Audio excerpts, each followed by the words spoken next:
if it's possible to separate the impact of those two penalties, Damien, and the sending off in the first half for Rennes, and evaluate that Chelsea performance for us, will you do that? I would say very, very competent, very, very professional. They looked a solid outfit. They looked an experienced team already, even though they've been together that long.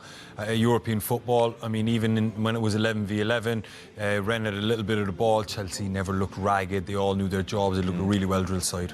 Edouard Mendy had a quiet enough night with his new club, chatting to some of his old teammates from Rennes there. It's a dream scenario, really, for Frank Lampard now in this situation anyway. 3 clean sheets, 10 goals in their last 3 games. It's all coming up smiles for him, isn't it? Yeah, it's going very, very, very well at the moment for them. And you can say there was no good fortune in the results recently. They got good fortune tonight. Early goal, early penalty settled them. And the second one more or less killed the game. I felt, even though the second half Rennes had plenty of possession, Chelsea were always comfortable. They were just playing within themselves, took players off, keeping them for the weekend for Sheffield United match. And it's a very good situation to be in. They have plenty of good options all around the pitch, it seems now. Honourable defeat for Rennes? Well, they got out. In the circumstances, yeah, they got out all right. Like 3-0 looks bad enough, you know. But in the circumstances, we're down to 10 men. We'll show what happened in the first half if people missed it. It was really unfortunate. Dalbert getting sent off, and they were really up against it after that. So victory for Chelsea. Lots more to come this evening. We're only getting going. So Chelsea and Sevilla leading the way there, taking control of the group. Reverse fixtures in 3 weeks' time after the international break. So let's get back to Chelsea then. We'll look at those the sending off and the penalties in a minute. Just generally, though, sum up, Damien, thought it was interesting that because Frank Lampard is somebody who people can be a bit sceptical about. It's like the son who gets the family business, and people wonder whether he's qualified for the job. But you think he is showing signs of being able to organise a team, and they all know what they're doing and they look a cohesive unit. When you watch the back four organised, there's rhythm in what they do. There's patterns emerging, attacking, defending. He's got a great squad at his disposal, which brings an enormous amount of, right, but it brings an enormous amount of pressure on him as well to deliver. Because make no mistake about it, Chelsea are expecting to compete for the Premier League this year. This old, we'll get fourth and maybe get out of the group in the Champions League. That's finished now. They're expected to be at the latter end of the Champions League and competing for the Premier League. That brings an enormous amount of pressure. But from what I've seen early on in the season, they look a really well-oiled unit. Do you concur, Brian? Yeah, I think there'll be bigger challenges ahead than what we saw tonight. And we saw against Sevilla, they didn't find it so handy and were happy enough to take the 0-0 in that match.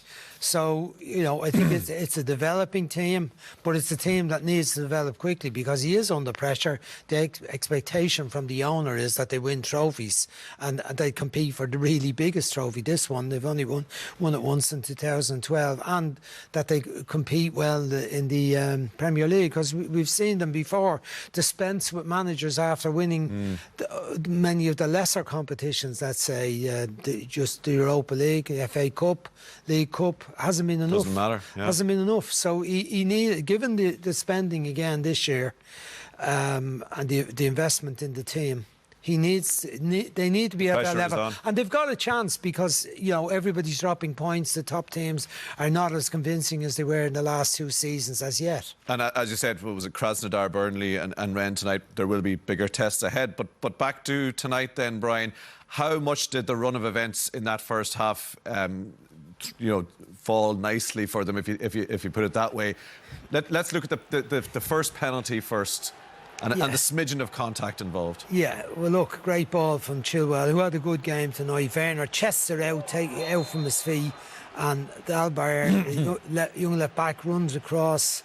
I think he got there too quickly, tries to get to the ball, puts out his left leg, and it's a foul. He just misjudges the timing of it, and Werner's too cute for him, and it's a foul, and it's very well struck penalty. Goalkeeper almost goes the right way, but he just can't reach it, and Werner sticks home another penalty. He's been good at taking penalties, and he's been generally playing well. Yeah, that's he has 3 penalties now for them, 7 goals this season, Timo Werner. He got another one before half-time, and it was the end of the evening for poor old Dalbert.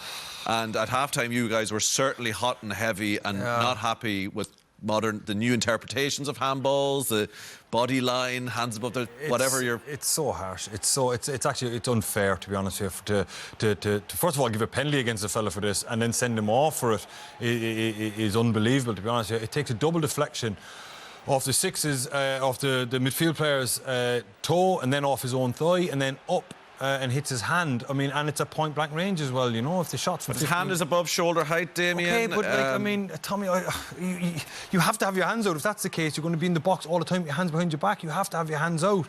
And, look, and by the way, this is a fantastic penalty. I think we just need to comment on that. The referee waved it away initially on the shot. The referee went like that. He was only a few yards from it. So he had good reason. Then it took them over 2 minutes to decide that it was a penalty kick. And that's shows you how debatable it was. And then he goes mad altogether and gives him another yellow card and puts him off. I mean, that bit did seem harsh, didn't it? It all seemed harsh. But if you have your arm up here, no, his arm wasn't. He was jumping forward, propelling himself forward to try and make a block on it, and the ball came off his mate Aguerd, the centre half. It hit his foot, and then it hit Dalbert's knee, and then it hit him up under here as he was venturing forward. He's only 3 yards away from the ball when it was kicked. But Tom, you want your defenders to defend with gusto, you know. You want them to have some serious commitment. And if you're going to make a block, you want a guy to go. Your arms are naturally going to come out, you know. And I think it's just terribly unfair when it's point blank range. But